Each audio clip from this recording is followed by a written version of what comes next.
Hello students, my name is Anjali and आज से हम बायोलॉजिकल पैथोलॉजी की सीरीज स्टार्ट कर रहे हैं, जिसमें मैं आज यूनिट 1 से identification and organisation for teaching learning of biology या general aim and objective of teaching biology दोनों ही सवाल पूछे जाते हैं एंड दोनों का आंसर ऑलमोस्ट सिमिलर रहता है। तो हम आज इस टॉपिक को देखेंगे। ये यूनिट 1 का टॉपिक है। तो चलिए सिनॉप्सिस देख लेते हैं। इंट्रोडक्शन देखेंगे, हम उसका मीनिंग देखेंगे, ऑब्जेक्टिव का मीनिंग देखेंगे, हम डेफिनेशन देखेंगे, उसके बाद हम जनरल एम देखेंगे जो टीचिंग बायोलॉजी में यूज किया जाता है। उसके बाद हम ऑर्गेनाइजेशन देखेंगे कि किस तरह से हम टीचिंग बायोलॉजी में एक ऑर्गेनाइज्ड पैटर्न में हम टीचिंग बायोलॉजी को पढ़ाएंगे। उसके बाद हम उस चीज का इंपॉर्टेंस देखेंगे and teaching objective at biological science at school level पे भी हमको कुछ ऑब्जेक्टिव्स देखने को मिलते हैं जो कैटेगराइज किए गए हैं। हम उसको डिस्कस करेंगे। लास्ट में हम कंक्लूड करेंगे टॉपिक रेफरेंस के साथ। तो चलिए इसका फटाफट से हम इंट्रोडक्शन स्टार्ट करते हैं। अब हम इसका इंट्रोडक्शन देखते हैं। देखो, अगर हम टीचिंग ऑफ बायोलॉजी की बात कर रहे हैं, ओके, तो हमको यहाँ पे ऐसे तो नहीं बताना है कि हम बायोलॉजी में ये पढ़ा सकते हैं, हम बायोलॉजी में ऐसा करा सकते हैं। नहीं, देखो, आपको इंट्रोडक्शन को स्टार्ट करने के लिए सबसे पहली बात तो आपको थोड़ा एक साइंस का इंट्रोडक्शन देना होगा। जैसे मैं अपने नोट्स में आपको इंट्रोडक्शन के वे में समझाती थी, मैं उसी पैटर्न से आपको यहाँ पे भी समझा रही हूँ। जैसे मैं लिखी हूँ biology closely connected to daily life, ठीक है, और एक मैंने ऐसे डायनामिक का वर्ड दिया हुआ है। तो देखो, आपको ये बताना है कि सबसे पहली बात तो आपको खुद ही पता है कि बायोलॉजी जो होता है वो कहीं ना कहीं क्लोजली रिलेटेड है, कहीं ना कहीं किसी ना किसी से हमेशा कनेक्टेड है। और क्या होता है, बायोलॉजी एक डायनामिक फॉर्म में हमको देखने को मिलता है। पहले आपने अपना इंट्रोडक्शन बहुत ही स्मूथ तरीके से स्टार्ट किया। उसके बाद आपको ये बताना है कि अगर हमको सिर्फ सिंपल नोइंग फैक्ट्स, मतलब हमको अगर सिर्फ सिंपल चीजें ही पता होंगी तो हमारा कॉन्सेप्चुअल लर्निंग नहीं हो पाएगा। उसको हमको सिर्फ एक सिंपल वे में नहीं समझाना है, इंस्टेड हमको उसको सिंपल से थोड़ा सा और एडवांस वे में समझना होता है, ताकि जो लर्निंग हो वो बहुत ही अच्छी प्रोसेसिंग वे में हो। ओके, जिससे क्या हो, हम क्लासरूम को कनेक्ट कर सके। अब देखो, अगर आपको किसी भी चीज को जैसे for example, apart from this, अगर आपको किसी बच्चे को बायोलॉजी से कनेक्ट करना है तो सबसे पहली बात तो आपको पूरी क्लास को कनेक्ट करना रहता है। अब जब आप क्लास को कनेक्ट करोगे तो आप एक दूसरे के लोगों को कनेक्ट कर रहे हो, तो जब आप एग्जाम्पल भी दोगे तो बिल्कुल एक कनेक्टिव फॉर्म में दोगे। तो कैसे होता है कि अगर मैं उनको सिर्फ एक सिंपल चीजों से पढ़ाना स्टार्ट करूंगी बायोलॉजी को, वो तो ठीक है क्योंकि वो बचपन से पढ़ के आए, लेकिन अगर मैं उनको सिंपल चीजों से ही पढ़ाए जा रही हूँ तो उनका कॉन्सेप्चुअल लर्निंग नहीं हो पाएगा। तो हमको यहाँ पे क्या करना है कि सबसे पहले हम क्लासरूम को आपस में उनको क्या करेंगे, हम कनेक्ट करेंगे। क्लासरूम को कनेक्ट करने से क्या होगा कि वो एक रियल लाइफ एक्सपीरियंस अपने साथ शेयर करेंगे। हो सकता है जो आप पढ़ा रहे हो वो एक रियल लाइफ एक्सपीरियंस अपने साथ शेयर कर सके। ओके, उसके साथ क्या होगा, बच्चे आपस में बात करते हैं। देखो वो किस तरह से बात करते हैं, हाँ मैंने भी ऐसा किया था, या आप घर से रिलेटेड कुछ अगर साइंटिफिक एक्टिविटी बता रहे हो वो बताएंगे कि हाँ मैंने घर में इसको प्रैक्टिस किया था। तो एक रियल लाइफ एक्सपीरियंस वो शेयर कर रहे हैं आपस में। तो ये कब होगा, जब आप उनकी क्लासरूम को आपस में कनेक्ट करोगे, तब ये होता है। उसके बाद वही रियल लाइफ उन्होंने एक्सपीरियंस किया तो उसके बाद इफेक्टिव टीचिंग हमको देखने को मिलती है।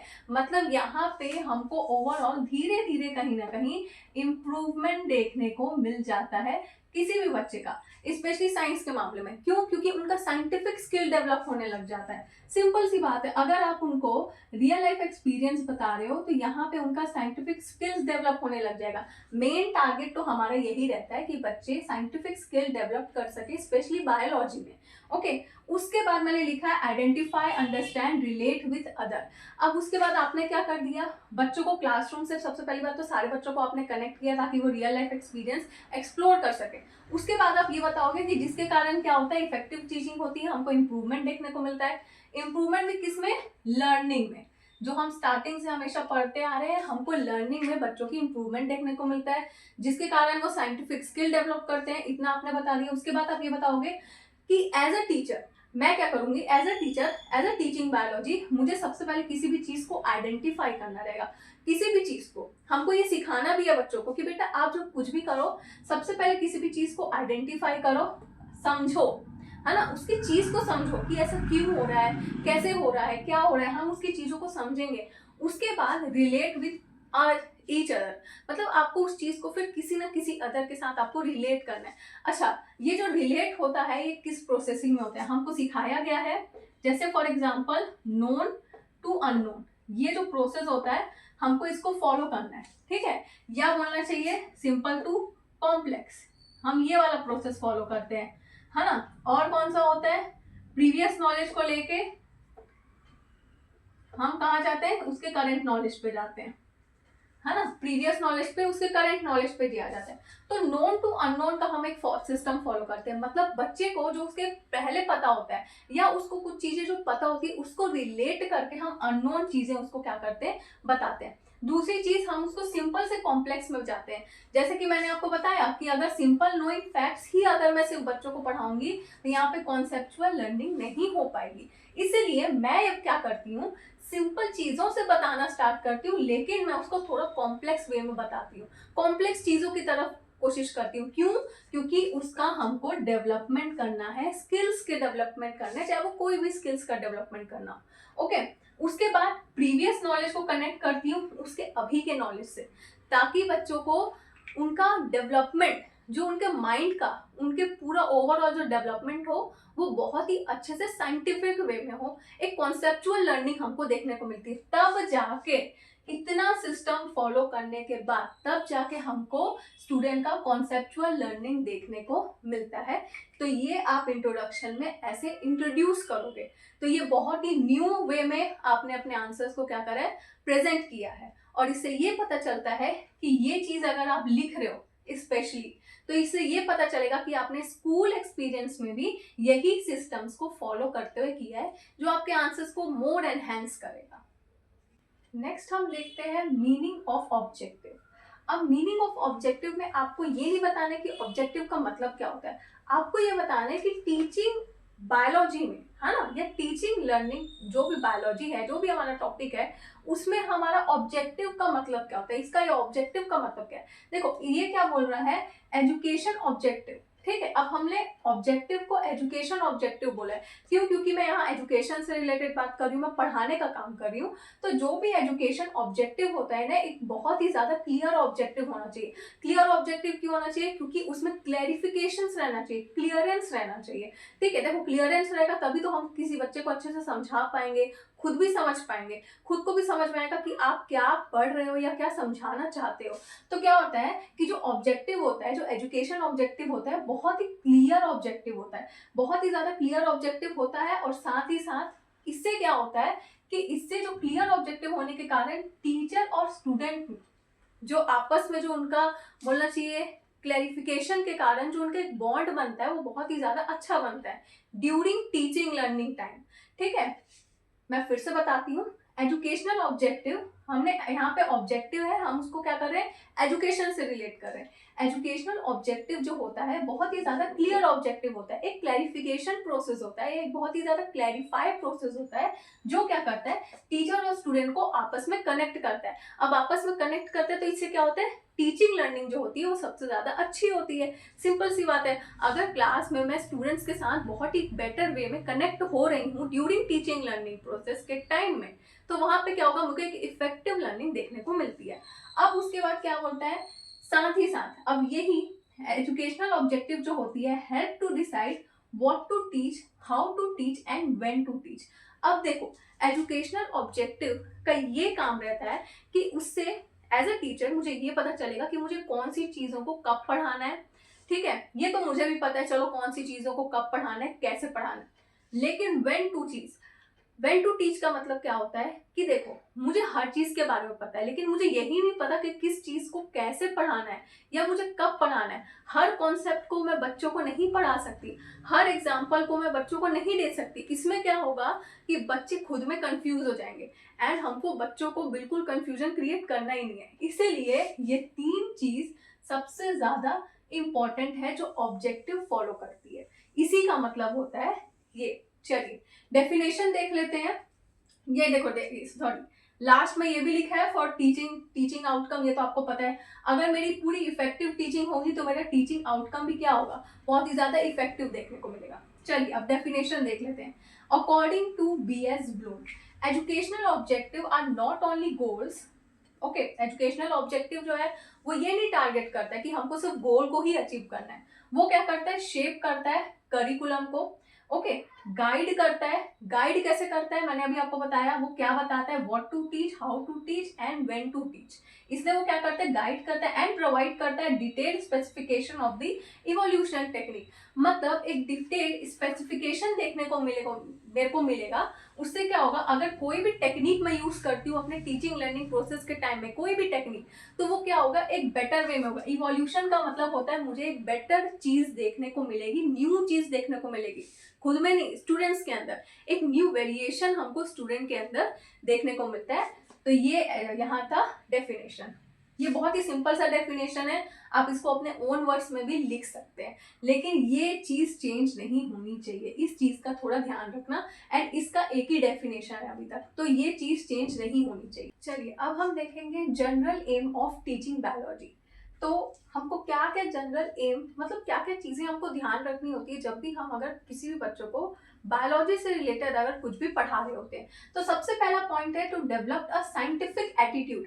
अब ये साइंटिफिक एटीट्यूड का मतलब क्या होता है, ये जो साइंटिफिक एटीट्यूड है इसका मतलब ये तो नहीं होगा कि हम किसी भी बच्चों को, अगर मैं पढ़ा रही हूँ तो किसी भी बच्चे के माइंड में जाके ये फिट कर दूं कि बेटा तुमको एटीट्यूड अपना साइंटिफिक रखना है। नहीं, देखो साइंटिफिक एटीट्यूड का मतलब क्या होता है कि आप बच्चों को उस तरीके से पढ़ाओ ताकि बच्चे किसी भी चीज को ना खुद से ऑब्जर्व करें। देखो अब जैसे मैं मान लो आपको कुछ भी पढ़ा रही हूँ, तो हो सकता है शायद आपके मन में कुछ ऐसा ध्यान आए कि हाँ ये चीज मुझे याद हो रही है, या मुझे ये चीज रिकॉल हो रही है, इस चीज का मुझे ध्यान रखना चाहिए। वो चीजों को ना ऑब्जर्व करे। ऑब्जर्व करने के बाद वो क्या होता है, मैंने किसी चीज को पढ़ाया, स्टूडेंट ने ऑब्जर्व किया, ऑब्जर्व करने के बाद क्रॉस क्वेश्चन करे या खुद से ही सवाल करे कि अरे ये ऐसा क्यों हुआ, ये वैसा क्यों, ये ऐसा क्यों नहीं है। देखो जिस टाइम बच्चे अगर ऑब्जर्व करके क्रॉस क्वेश्चन करते हैं या खुद से सवाल करना स्टार्ट करते हैं, यहाँ से उनका साइंटिफिक स्किल का डेवलपमेंट हमको देखने को मिलता है।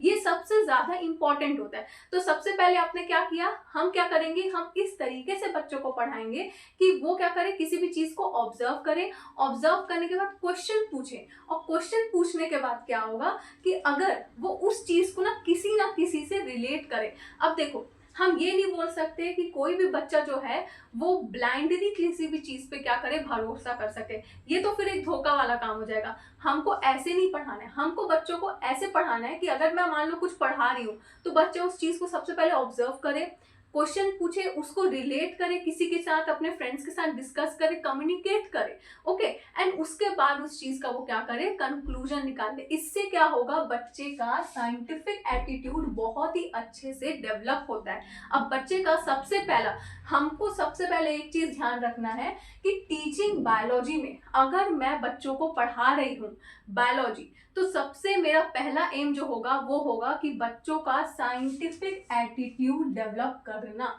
उनके अंदर साइंटिफिक स्किल डेवलप करना, ओके। ये सबसे ज्यादा इंपॉर्टेंट होता है, रेदर देन कि अगर मैं उनको कुछ बता रही हूँ तो वो ब्लाइंडली उस चीज पे भरोसा कर ले रहे हैं, या वो किसी भी स्पिरिचुअल चीजों पे आके ब्लाइंडली उस चीज को फॉलो करके, मतलब उसको फॉलो कर रहे हैं, कुछ भी चीजों पे भरोसा कर ले रहे हैं, हाँ अगर ऐसा चल रहा है तो ऐसा ही ठीक है।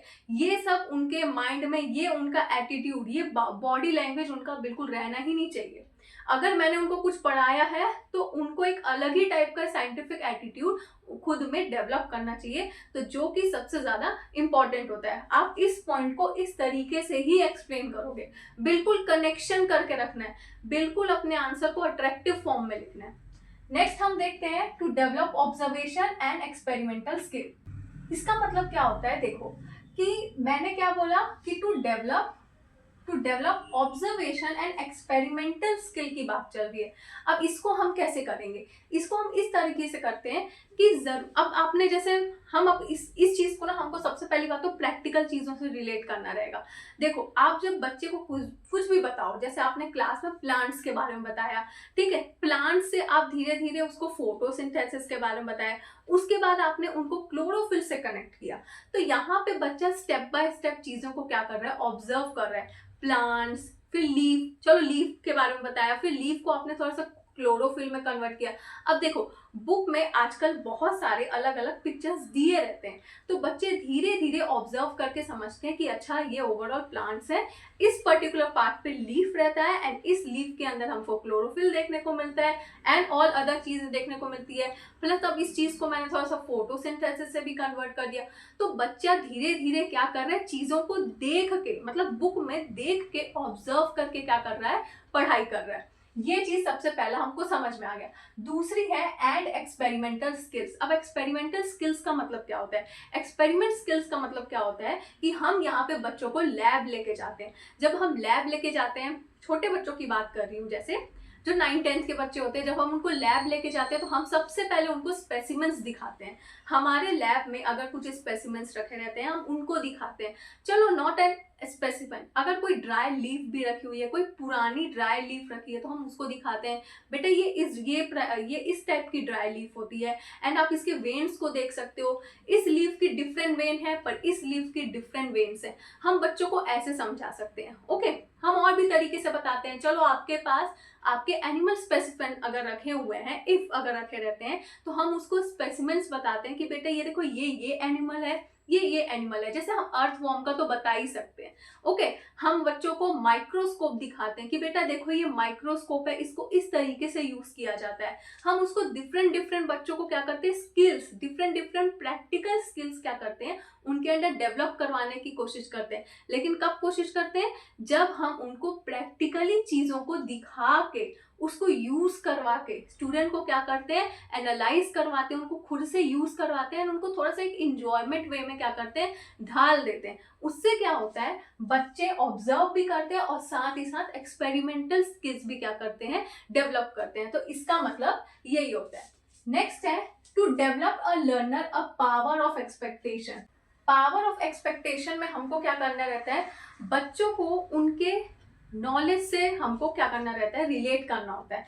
अब पावर ऑफ एक्सपेक्टेशन मतलब क्या होता है, देखो हमको सबसे पहली बात तो किसी भी चीज का एक्सपेक्टेशन रहना चाहिए, है ना, सिंपल सी बात है। अब ये कब होगा, जब हम बच्चों को सबसे पहले तो नॉलेज से रिलेट करेंगे। किस तरह से रिलेट करेंगे, उनके प्रीवियस नॉलेज से रिलेटेड।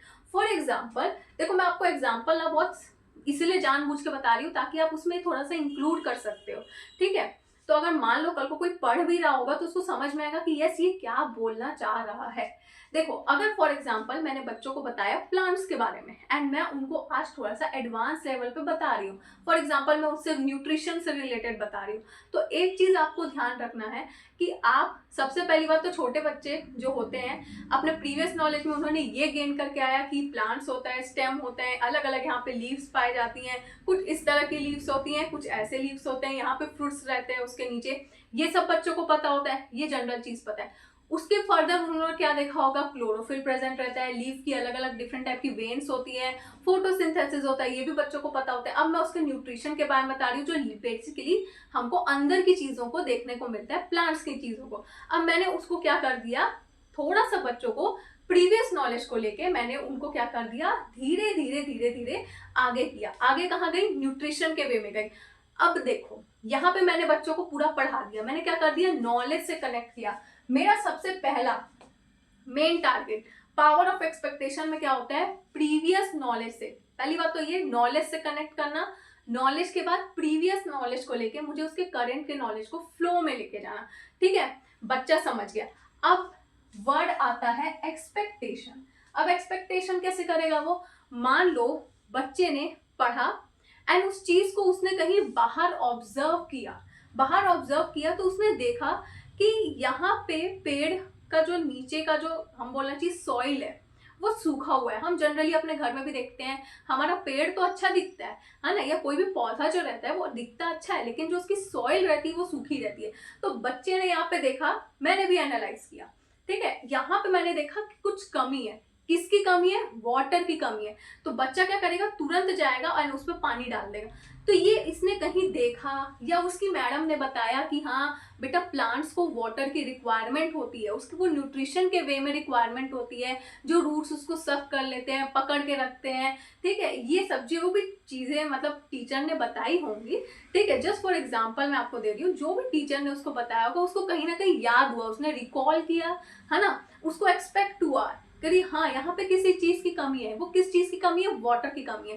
तो यही जो पूरी चीज होती है वो किसको रिलेट करती है, पावर ऑफ एक्सपेक्टेशन को। और यहाँ पे हमको दो चीज देखने को मिली। क्या दो चीज देखने को मिली? ये कि सबसे पहला तो बच्चा प्रीवियस नॉलेज को कोरिलेट किया, है ना, हमने प्रीवियस नॉलेज को कोरिलेट किया किस नॉलेज के, उसके करंट नॉलेज को, उसके करंट नॉलेज को। एंड इस करंट नॉलेज को स्टूडेंट ने क्या किया, कोई भी बच्चे ने क्या किया, ऑब्जर्व किया, है ना, उसने क्या करा, ऑब्जर्व किया, एनालाइज किया एंड क्या कर दिया, फिर उसको उसने कंक्लूजन निकाला कि है उसमें पानी की कमी थी। तो हमको ओवरऑल ये पूरा प्रोसेस देखने को मिलता है पावर ऑफ एक्सपेक्टेशन में। नेक्स्ट हम पॉइंट देखते हैं, to stimulate the spirit of study, investigation and invention. ये बहुत ही ज्यादा बोलना चाहिए, एक सिंपल पॉइंट है एंड इसमें आपको ज्यादा कुछ एक्सप्लेन नहीं करना होता है। देखो इसमें आप ये बताओगे कि देखो कोई भी बच्चा है, ठीक है, उसके अंदर एक स्टडी पढ़ने की क्षमता होनी चाहिए, साथ ही साथ इन्वेस्टिगेशन, वो खुद से इन्वेस्टिगेशन करे कि हो क्या रहा है, एंड साथ ही साथ उसका कुछ एक नया इन्वेंशन करे। अब इसको कैसे हम बोलेंगे, देखो यहाँ पे हमको ना सबसे पहली बात तो एक स्टूडेंट के अंदर हमको एक बहुत ही ज्यादा स्टडी से रिलेटेड, मतलब हम क्या बोलेंगे, ऑब्जर्वेशन, है ना, स्टडी को हम यहाँ पे रिलेट करेंगे ऑब्जर्वेशन में, कि कोई भी जो स्टूडेंट है या हम कोई भी उसको कुछ भी बता रहे हैं, समझा रहे हैं, या मान लो वो एक्सपेरिमेंट ही कर रहे हैं, चलो ठीक है, कुछ भी चीजों को हम कोरिलेट करेंगे, तो वहां पे सबसे पहले वो क्या करे, किसी भी चीज को अच्छे से ऑब्जर्व करे, ऑब्जर्व करने के बाद क्या करे, इन्वेस्टिगेट करे। अब ये इन्वेस्टिगेशन को हम यहाँ पे लिखेंगे रिसर्च, ठीक है, किसी भी चीज को क्या करे, वो रिसर्च करे, उसके बारे में देखे कि ये ऐसा क्यों हो रहा है, ऐसा क्यों नहीं हो सकता, ये भी तो प्रोसेस हो सकता है। अच्छा अगर ऐसा हुआ है तो इसका बेसिक कुछ तो मेरे को आउटकम देखने को मिला होगा, इसका क्या आउटकम देखने को मिला, मतलब पूरा वो उस पर रिसर्च करे। उसके बाद वो क्या करे, इन्वेंशन। अब इन्वेंशन का मतलब यहाँ पे जरूरी भी नहीं है कि वो कोई न्यू आइडिया क्रिएट करे, ठीक है, चलो अगर उसने कुछ इनोवेशन किया भी या कोई नया आइडिया निकाला भी, चलो ठीक है, लेकिन ऐसा जरूरी है क्या कि हर बच्चा मेरे को इनोवेशन और एक इनोवेटिव आइडिया दे के, ऐसा जरूरी नहीं है। तो इन्वेंशन का मतलब क्या होता है कि यहाँ पे या तो वो कुछ कंक्लूजन निकाले, ठीक है, कुछ भी कंक्लूजन निकाले किसी भी चीज का, वो कोई भी रिजल्ट निकाले। मान लो जैसे वो प्रैक्टिकल कर रहे हैं, मैंने उसको कोई प्रैक्टिकल समझाया एंड वो प्रैक्टिकल कर रहा है, उसने क्या करा, ऑब्जर्व किया चीजों को, अच्छा हाँ ये चीज रखी हुई है, ऐसा ऐसा चीजें रखा हुआ है, उसके बाद उसने क्या कर दिया, उसको रिसर्च किया, उसने क्या किया, उसके बारे में रिसर्च किया, ये ऐसा क्यों हुआ, ये ऐसे भी तो हो सकता है। जैसे बच्चों के मन में आता है यार ये केमिकल डालूंगा तो ये रेड कलर हो सकता है, रेड कलर है, एक बार ट्राई करके देखो, इसको हम रिसर्च करना बोलते हैं। अगर कुछ नई चीज निकली तो वेल एंड गुड, नहीं तो वो क्या करेगा, उसको कंक्लूड कर देगा, उसको ऑब्जर्वेशन करेगा, उसका हमको क्या मिल जाएगा, आउटकम देखने को मिलेगा। और हमको तो यही चाहिए कि भाई बच्चा कोई ना कोई आउटकम दे। तो इसका मतलब यही होता है कि हम क्या करते हैं, बच्चों के अंदर स्टडी, इन्वेस्टिगेशन एंड इन्वेंशन की चीजों को डेवलप करवाने का काम करते हैं। इससे क्या होता है, बच्चा किसी भी चीज को बहुत अच्छे से ऑब्जर्व करता है, जब वो ऑब्जर्व करेगा तो बहुत अच्छा उसका साइंटिफिक स्किल्स डेवलप होने लग जाएंगे। सिंपल सी बात है, रिसर्च करेगा उस चीज पे कि ऐसा क्यों क्या हो रहा है, वही सवाल करेगा, ओके। एंड उसके बाद अगर कोई मतलब कुछ इनोवेशन आइडिया उसने किया तो वेल एंड गुड, नहीं तो उसको वो कंक्लूड करेगा बेटर आउटकम के साथ, मतलब वो जो भी चीज परफॉर्म करेगा उसका हमको बहुत ही इफेक्टिव चीज देखने को मिलेगी। तो ओवरऑल इसका मतलब यही होता है। नेक्स्ट है to bring all round and harmonious development of personality of child. देखो हम ये चाहते हैं कि जो कोई भी स्टूडेंट हो उसका जो डेवलपमेंट हो वो बहुत अच्छे से डेवलपमेंट हो। डेवलपमेंट मतलब all round development, all round development मतलब हम यहाँ पे बार बार रिपीटेडली फॉर्म में ये बोल रहे हैं कि किसी भी बच्चे का साइंटिफिक डेवलपमेंट हो, साइंटिफिक एटीट्यूड डेवलपमेंट हो, लेकिन हम यहाँ चाहते हैं कि किसी भी बच्चे का फिजिकल डेवलपमेंट हो, जो सबसे ज्यादा इंपॉर्टेंट है। अब ये फिजिकल डेवलपमेंट मतलब क्या होता है, अगर मैं बायोलॉजी के टर्म्स में बात करूं, फिजिकल डेवलपमेंट मतलब ये होता है कि जब वो अपने आप को एज अ साइंटिफिकली या किसी के भी सामने प्रेजेंट कर रहा है तो उसका लैंग्वेज, उसका वे, जो वो जिस तरह से बोल रहा है बहुत ही साइंटिफिक वे में निकलना चाहिए। मतलब वो मतलब बोलना चाहिए टर्म्स जो वो यूज करे ना, वो बहुत ही साइंटिफिक टर्म्स यूज करे। उसके पर्सनैलिटी डेवलप होनी चाहिए, इस तरह से डेवलप होनी चाहिए कि वो दिखना चाहिए कि यस वो बहुत ही अच्छे चीजों से पढ़ा हुआ है, एनालाइज किया हुआ है, देन वो यहाँ पे आके खड़ा है। ओके तो सबसे पहली बात तो उसका फिजिकल डेवलपमेंट अच्छा होना चाहिए। दूसरी चीज हमको ये देखनी चाहिए उसका सोशल डेवलपमेंट। अब ये सोशल डेवलपमेंट मतलब कि वो दूसरों के साथ किस तरीके से अपने आप को प्रेजेंट कर रहा है। हो सकता है कि साइंटिफिक एटीट्यूड डेवलप करने के चक्कर में उसका एटीट्यूड, जो एक सेल्फ एटीट्यूड है, वो भी डेवलप हो गया, तो ये गलत है। उसको दूसरे बच्चों के साथ भी कोऑपरेट करके चलना है, दूसरे बच्चों के साथ भी उसको मिल के चलना है ना, ग्रुपिंग होनी चाहिए। हर कहीं भी मान लो कोई बच्चा ऐसा है जो उससे हेल्प आके ले रहा है तो वो हेल्प करे, है ना, ये नहीं कि अपने ही ईगो पे रहे, तो उसको थोड़ा सा सोशलिस्टिक भी रहना चाहिए। साथ ही साथ वो थोड़ा सा इमोशनल डेवलपमेंट भी उसके अंदर होना चाहिए। अब ये इमोशनल डेवलपमेंट का मतलब क्या होता है? देखो इमोशनल डेवलपमेंट मतलब कि मान लो कोई हेल्प करने के लिए बोल भी रहा है और उसने हेल्प किया भी, उसके बाद उसको वो ये ना बोले कि मैंने तेरी हेल्प किया था, या सेल्फिशनेस टाइप का उसके अंदर बिल्कुल नहीं रहना चाहिए। तो ये तीन क्वालिटी साइंटिफिक एटीट्यूड के साथ उसके अंदर ये तीन क्वालिटी भी रहनी चाहिए। साथ ही साथ हमको जो एक और चीज देखने को मिलती है वो होती है इंटेलेक्चुअल चीज। इंटेलेक्चुअल ऑटोमेटिक बच्चे के अंदर डेवलप होने लग जाता है अगर ये तीन चीज हमको देखने को मिल जाती है। वो खुद में इंटेलेक्चुअल रहेगा, वो खुद में क्या होगा, सेल्फ डिसिप्लिन होने लग जाएगा, सेल्फ लर्निंग हमको उसके अंदर देखने को मिल जाएगी, डिफरेंट डिफरेंट टाइप के हमको क्या होगा, आउटकम्स देखने को मिलेंगे। तो ये चार आउटकम हमको प्रॉपरली देखने को मिलना चाहिए। नेक्स्ट है to create discipline of the child.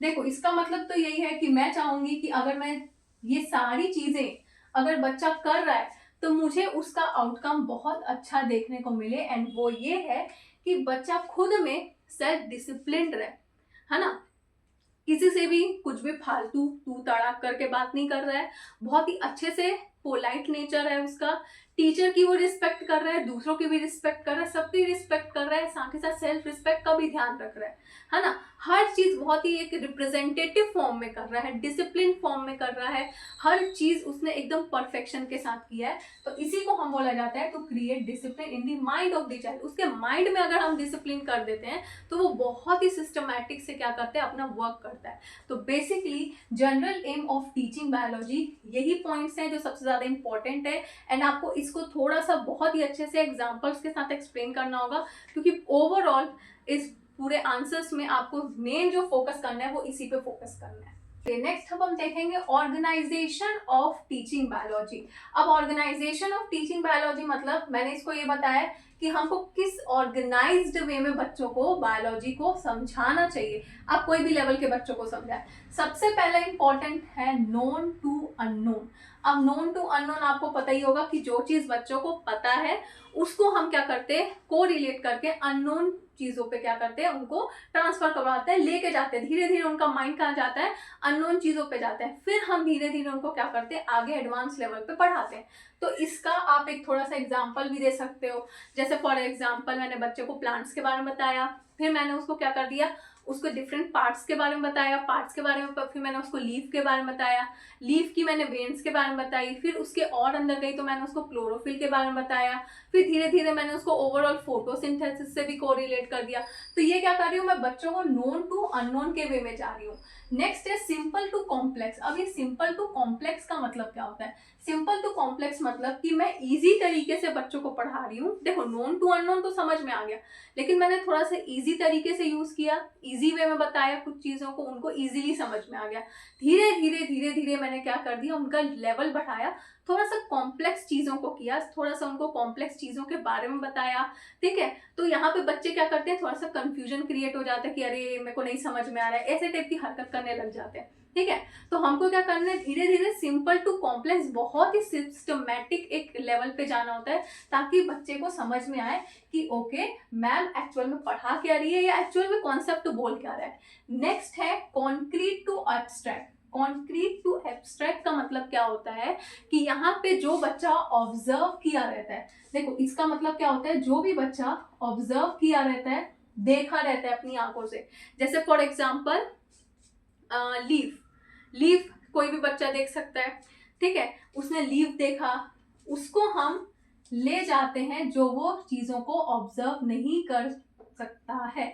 जैसे फॉर एग्जाम्पल मैंने उसको प्लांट्स के बारे में बताया, चलो मैंने उसको अपने ह्यूमन बॉडी के बारे में बताया, ह्यूमन बॉडी के बारे में बताया तो उसने पार्ट्स ऑफ बॉडी पार्ट्स उसने पढ़ा कि ये हमारा हाथ होता है, ये हमारा नोज होता है, उसने हर एक चीज को देखा। लेकिन उसको फिर मैंने क्या कर दिया, सेल के बारे में पढ़ाया, टिश्यू के बारे में पढ़ाया, ऑर्गन के बारे में बताया, है ना। तो क्या वो सेल को देख पा रहा है कि अपने नेकेड आई से जो वो चीजों को देख सकता है, जैसे वो हमारे बॉडी पार्ट्स को खुद से देख सकता है कि ये उसका हाथ है, ये उसका आई है, ये उसका नोज है, ये उसका लेग है, वो उसका टो है, ये चीज को क्या कर रहा है, उसने ऑब्जर्व किया, उसने देखा। लेकिन वो उस चीजों पे जा रहा है, धीरे धीरे पढ़ के उस चीजों पे जा रहा है जिसको वो देख भी नहीं सकता।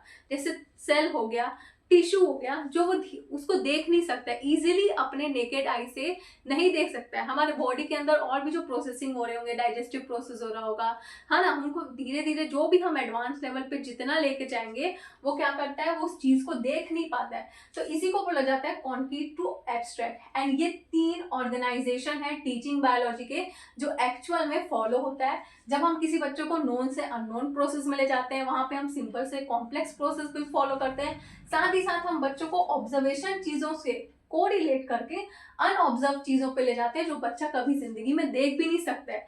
वो सारी चीजें क्या होती है, माइक्रोस्कोपिक होती हैं, एंड वो चीज वो नेकेड आई से नहीं देख सकता है। Teaching objective of biological science at school level. अब देखो, सबसे पहली बात तो इस टॉपिक को समझाने से पहले थोड़ा सा इसका भी एक इंट्रो आप लिख सकते हो, वो ये कि जिस तरीके से दूसरे सब्जेक्ट्स जो होते हैं ना, जैसे सोशल साइंस हो गया, आर्ट हो गया, वो क्या करते हैं, आर्ट्स के जो सब्जेक्ट होते हैं बेसिकली वो क्या करते हैं, बच्चों को कहीं ना कहीं स्क्रिप्चर से रिलेटेड, कल्चरल चीज़ों से रिलेटेड, बहुत सारी चीज़ों से, वैल्यू से क्या करते हैं, कनेक्ट करके रखते हैं, बच्चों को बताते हैं यहाँ ऐसी जगह है, वहाँ ऐसी जगह है। तो देखो कहीं ना कहीं उनके अंदर डिफरेंट डिफरेंट टाइप की वैल्यूज भी क्या होती है, डेवलप होती है। उसी तरीके से जिस तरीके से डिफरेंट सब्जेक्ट्स भी होते हैं, वैसे ही साइंस भी जो होता है बच्चों के बिहेवियर चेंज में कहीं ना कहीं काम जरूर आता है। उनके अंदर इंटेलेक्चुअल चीजें डेवलप होती हैं, उनके बिहेवियर में चेंजेस हो जाते हैं, उनके अंदर साइंटिफिक स्किल्स डेवलप होने लग जाती हैं, उनका नॉलेज सबसे ज्यादा गेन हो जाता है, वो आपस में चीजों को क्या करते हैं, कोरिलेट करना स्टार्ट कर देते हैं। तो बहुत सी डिफरेंट डिफरेंट टाइप की चीजें हमको क्या होती है, देखने को मिलती है। ओके, सबसे पहली बात तो आप ये बताओगे। एंड इन्हीं सब चीजों को देखते हुए क्या हुआ है, teaching objective of biological science में हमको 3 चीजों में कैटेगराइज कर दिया गया है। हमको क्या देखने को मिलता है, सबसे पहला तो नॉलेज ऑब्जेक्टिव देखने को मिलता है, दूसरा हमको अंडरस्टैंडिंग ऑब्जेक्टिव देखने को मिलता है, थर्ड जो हमको देखने को मिलता है वो होता है स्किल ऑब्जेक्टिव हमको देखने को मिलती है। बेसिकली ये 3 चीज जो होती है वो हमको एक स्टूडेंट में देखने को मिलती है ड्यूरिंग स्कूल लेवल के टाइम में, जब बच्चों के अंदर बायोलॉजिकल एस्पेक्ट्स की चीजें डेवलप होने लग जाती हैं। सबसे पहले अब हम देखेंगे नॉलेज ऑब्जेक्टिव। अब ये जो नॉलेज ऑब्जेक्टिव है इसका मतलब क्या होता है, देखो नॉलेज ऑब्जेक्टिव का मतलब क्या होता है, यहाँ पे बच्चा किसी भी चीज को क्या कर रहा है, सबसे पहली बात तो ऑब्जर्व कर रहा है। हमको सबसे पहली चीज जो हमको देखने को मिलती है वो होती है ऑब्जर्व देखने को मिलती है। वो क्या करता है, किसी भी चीज को ऑब्जर्व करता है, वो क्या करता है, किसी भी फैक्चुअल चीजों को क्या करता है, पढ़ता है। वो क्या करता है, बहुत सारी थ्योरीज को पढ़ता है, बहुत सारी उसने थ्योरीज को पढ़ा, वो यहाँ पे बहुत सारे प्रैक्टिकल्स परफॉर्म करा, उसने डिफरेंट डिफरेंट टाइप के स्किल्स को डेवलप किया। ये सब चीजें हमको देखने को मिलती है नॉलेज ऑब्जेक्टिव पे। अब और क्या देखने को मिलता है हमको साइड बाय साइड, वो नेचुरली चीजों को पढ़ता है, वो नेचुरल प्रोसेस चीजों को देखता है। नेचुरल मतलब वो क्या करता है, प्लांट्स एंड एनिमल्स के बारे में देखता है, वो उनको पढ़ता है, उनके बारे में जानता है कि किस तरह से उनके अंदर प्रोसेसिंग होती है, चीजें किस तरह से बायोलॉजिकल क्या करता है, प्रोसेस हो रहा होता है। तो ओवरऑल नॉलेज ऑब्जेक्टिव में हमको बच्चे के अंदर ये सब चीजें देखने को मिलती है। एंड ये सब चीजों के कारण डिफरेंट डिफरेंट क्या होता है, बच्चा चीजों को कोरिलेट करता है, समझता है, एंड उसके अंदर प्रैक्टिकल स्किल्स की डेवलपमेंट सबसे ज्यादा हमको देखने को मिलती है। नेक्स्ट अब हम देखते हैं अंडरस्टैंडिंग ऑफ ऑब्जेक्टिव। अब अंडरस्टैंडिंग ऑफ ऑब्जेक्टिव का मतलब क्या होता है, जब बच्चा किसी भी चीज को समझने लग जाता है, तो समझने के कारण क्या होता है, उसके अंदर डिफरेंट डिफरेंट टाइप की भी हमको चीजें देखने को मिलती है। एंड ये जो कोरिलेट करता है वो अलग अलग चीजों को कोरिलेट करता है। देखो यहाँ पे क्या होता है, बच्चा किसी भी चीज को समझता है। अब मैंने अभी तक आपको क्या बोला कि नॉलेज में वो बच्चे ने क्या करा, फैक्ट देखा, थ्योरी देखा, डिफरेंट टाइप के उसने लॉज देखे, उसको कोरिलेट किया। अब धीरे धीरे वो उस चीज को समझने लग गया कि ये लॉ होते क्या हैं, ये जो थ्योरीज है वो क्यों बनाई गई, ये जो प्रैक्टिकल्स है ये क्यों हो रहे हैं, ये धीरे धीरे क्या होता है समझने लग जाता है। उसको समझ में आता है कि ये जो एनिमल्स है वो किस तरह से मूव कर रहे हैं। पहले वो ये देखता है कि हाँ ये एनिमल है एंड इसके ये बॉडी पार्ट्स है। अब धीरे धीरे उसने क्या देखा कि एनिमल्स किस तरह से मूव कर रहे हैं, प्लांट किस तरह से प्रोसेस कर रहे हैं, किस तरह से फोटोसिंथेसिस हो रहा है, किस तरह से सेल बायोलॉजी हो रही है ना। ये सब क्या होता है, ये सब पढ़ता है किस तरीके से माइटोसिस का प्रोसेस हो रहा है, किस तरह से सीड जर्मिनेशन हो रहा है। वो क्या करते हैं धीरे धीरे चीजों को समझने लग जाता है। और वो कब समझता है, जब वो चीजों को क्या करता है ऑब्जर्व करना सीख जाता है। ऑब्जर्व करेगा तो समझने लग जाए। स्किल ऑब्जेक्टिव का मतलब क्या होता है कि उसके अंदर देखो, वो किसी भी चीज को सबसे पहली बात तो नॉलेज गेन कर लिया, उसने उस चीज को समझ लिया। उसके समझने में क्या होता है बहुत सारी उसके अंदर डिफरेंट डिफरेंट टाइप की स्किल्स डेवलप हो जाती है। जैसे बोलना चाहिए फॉर एग्जांपल सबसे पहला जो हमको देखने को मिलेगा साइंटिफिक स्किल डेवलप होगी, क्योंकि हम उसको क्या कर रहे हैं साइंस की चीजें पढ़ा रहे हैं। उसको साइंटिफिक स्किल डेवलप हुई, उसके अंदर प्रॉब्लम सॉल्विंग स्किल डेवलप होने लग गया, है ना। ये भी हमको देखने को मिलता है। साथ ही साथ उसके अंदर एक क्रिएटिव फॉर्म में कुछ उसको कुछ क्रिएट करना होगा, कुछ अच्छी चीज, ये देखने को मिल गया। क्रिएटिव तो हुआ, साथ ही साथ इनोवेटिव भी हो गया। इनोवेशन स्किल भी साथ ही साथ क्या हुई डेवलप होने लगी। साथ ही साथ उसके अंदर प्रैक्टिकल स्किल्स भी डेवलप होने लग गई। वो थोड़ा सा माइंड क्या कैसे करने, मतलब माइंड उसका कैसे चल रहा है एकदम प्रैक्टिकल वे में चल रहा है ना। हर चीज एकदम जो उसको रटा रटा है वो नहीं, वो अपना खुद का भी सोच रहा है, वो एकदम प्रैक्टिकल चीजों में चल रहा है। डिफरेंट डिफरेंट टाइप के जितने भी टाइप के स्किल्स होते हैं ना, वो उसके अंदर धीरे धीरे डेवलप होने लग जाते हैं। चलिए नेक्स्ट अब हम देखते हैं इम्पोर्टेंस। यहाँ पे इम्पोर्टेंस जो है वो बहुत ही मैंने कम लिखा है, क्योंकि हमको राइटिंग के समय में समय का भी ध्यान रखना है, इसलिए मैंने इम्पोर्टेंस को थोड़ा सा कम लिखा है, जो कि चलेगा, इतना कोई इशू नहीं होता है। इंपॉर्टेंस देख लेते हैं। It helps to guide and direct. देखो सिंपल सी बात है, बायोलॉजिकल साइंस होता है वो किसी भी चीज को क्या करता है गाइड करता है, डायरेक्शन देता है। साथ ही साथ कंस्ट्रक्ट क्या करता है, करिकुलम को एक प्रॉपरली कंस्ट्रक्शन वे में करता है। उसके बाद हमको एक बहुत ही इजीली पता चलता है कि किस तरह से हमको प्लानिंग करना है अपने टीचिंग को, ताकि हमको इफेक्टिव लर्निंग देखने को मिले। और ये किसी भी चीज को कोऑर्डिनेट करता है डिफरेंट फॉर्म्स ऑफ बायोलॉजी के साथ, कि हम अपने ही इस बायोलॉजी को क्या कर सकते हैं और भी डिफरेंट फॉर्म्स के साथ क्या कर सकते हैं कनेक्ट कर सकते हैं। एंड ओवरऑल इतना लिखने के बाद अब अपने आंसर को कंक्लूड कर लिएगा, और साथ ही साथ रेफरेंस जरूर लिखिएगा, क्योंकि रेफरेंस सबसे ज्यादा इंपॉर्टेंट होता है। ओके, जो भी आपको रेफरेंस लिखना हो आप लिख सकते हैं, जो भी आपको आपके टीचर के द्वारा बताया होगा, अब वो पर्टिकुलर रेफरेंस लिखना वो ज्यादा सही रहता है। ओके, नहीं है अगर आपको रेफरेंस में डाउट होगा तो आप कमेंट सेक्शन में पूछ सकते हैं कि मैं कौन सा रेफरेंस लिख सकता हूँ। स्टिल अगर इतना सब कुछ के बाद अगर आपको फिर भी अगर किसी भी पॉइंट पे डाउट है तो आप कमेंट सेक्शन पे जरूर पूछ लीजिएगा, मैं जरूर रिस्पॉन्स करूंगी। एंड अभी तक अगर आपने मेरे चैनल को सब्सक्राइब नहीं किया है तो प्लीज मेरे चैनल को सब्सक्राइब कर देना, लाइक करना, शेयर करना ज्यादा से ज्यादा। एंड अगर अभी भी मैं बोल रही हूँ अगर किसी भी चीज से डाउट है तो आप कॉमेंट करके जरूर पूछिएगा। Till then bye bye and take care.